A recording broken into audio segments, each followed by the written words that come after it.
You finally held it together, breathed through it, kept your voice low, and somehow she got louder, more. You stood there thinking, if staying calm is supposed to work, why is it making things worse? That moment, right there, is where most parents quit. And it's the worst possible time to quit.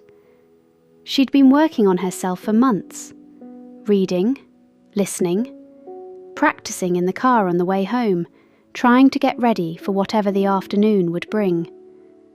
And one Tuesday, in the kitchen, with dinner on the stove and a meltdown already building over the wrong cup, she held it together. She didn't raise her voice. She got low. She breathed. She stayed. And her daughter got worse. Louder. More physical. Arms flailing, back arching, the full thing. Every instinct she had screamed at her to do something. Fix it. React. Match the intensity somehow. Even just to say, stop. That's enough. We don't do this. She didn't. She held still. For about 90 seconds, the longest 90 seconds of her week, she stayed present and calm while everything around her fell apart. Then something shifted. It didn't end like a movie moment, but the peak passed. Her daughter's body started to soften. And for the first time in months, the meltdown didn't leave both of them wrecked and distant for the rest of the evening. Here's what was actually happening in those 90 seconds. When a toddler is in a meltdown, their brain is not reasoning. The prefrontal cortex, the part responsible for logic, language, problem solving, goes almost entirely offline. What's running the show is the amygdala, the alarm system. Pure emotion, pure sensation, pure survival response.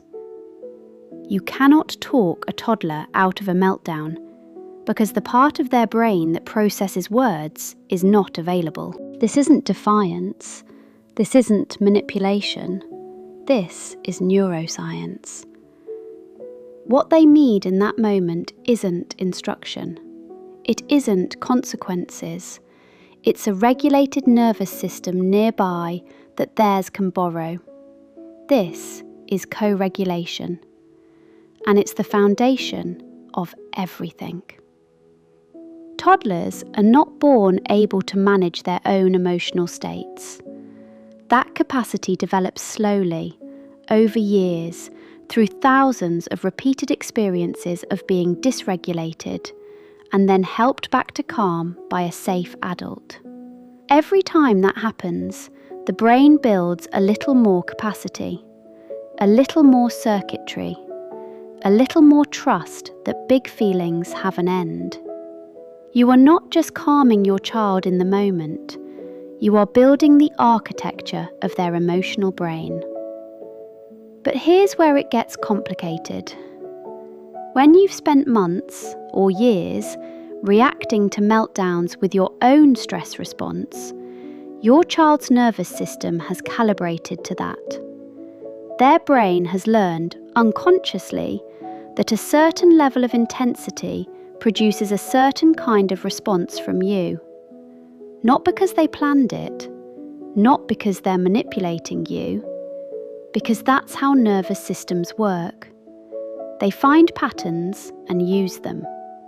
So when you suddenly stop reacting, when you go calm and stay calm, their brain doesn't immediately understand what's happened. The pattern isn't working. And so it does the only thing it knows how to do. It pushes harder. Psychologists call this an extinction burst. When a behaviour that used to produce a result suddenly stops producing that result, the behaviour intensifies before it fades. It's not a sign that things are getting worse. It's a sign that the old pattern is being challenged, that something is changing. The escalation is the evidence. Most parents never hear this, so when the meltdown gets louder, right after they finally manage to stay calm, they read it as failure. They step back in. They react. And in doing so, they teach the child's nervous system that escalating harder works. Because eventually, it breaks through. The loop continues. She didn't know the term extinction burst when she stood in that kitchen. She just knew, somehow, that she had to stay, that stepping back in would undo something she'd worked hard to get to. What she was doing, without knowing its name, was holding the container. Your calm in those moments is not passive. It is the hardest active thing you will do as a parent. You are taking the full weight of your child's dysregulation without adding your own, and holding it until their nervous system finds its way back to shore. It asks everything of you, and it's worth everything. So what does this actually look like in practice? Because knowing the theory and surviving the 90 seconds are two very different things. First, your body matters more than your words. You can say the calmest sentence in the world through a clenched jaw, and your toddler's nervous system will read the jaw. They are not listening to your language. They are reading your body, your breath, your eyes. Get low. Soften your face if you can. Breathe out longer than you breathe in. A longer exhale activates the parasympathetic nervous system and will physically slow your own heart rate. Second, stay close without crowding. Some children need you near. Others need a little space to move through it. Watch your child, not your instinct. If she's reaching for you, move toward her. If she's pushing you away, stay present but give her room. Third, say less. The urge to narrate, explain, problem solve or negotiate is powerful. Resist it. A soft, "I'm here," is enough.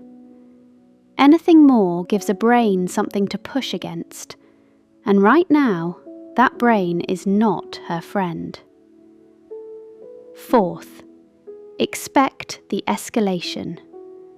Name it to yourself before it happens. This might get bigger before it gets smaller, and that means it's working. That single piece of foreknowledge changes everything. Because you're not surprised. You're not reading it as failure. You are watching the old pattern burn itself out. The other side of this is repair. When she finally came through, when the storm passed and she was just a tired, small person, her mother didn't lecture, didn't revisit what happened, didn't ask for an apology or try to process it out loud. She just held her. That moment of reconnection after a rupture is one of the most important things that can happen in your relationship with your child. It teaches them that big feelings don't break love, that the relationship survives the storm, that they are safe to fall apart, because someone will be there when they come back together. You don't have to get the meltdown perfect. You just have to be there at the end of it. If you take nothing else from this, take the 90 seconds. The next time you manage to stay calm and things escalate, don't read it as failure. Don't step back in. Just hold still, breathe out, stay present.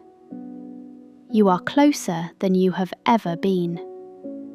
And somewhere inside that small, overwhelmed person, a nervous system is learning, for the first time, that it doesn't have to be afraid of its own feelings. That's the whole job.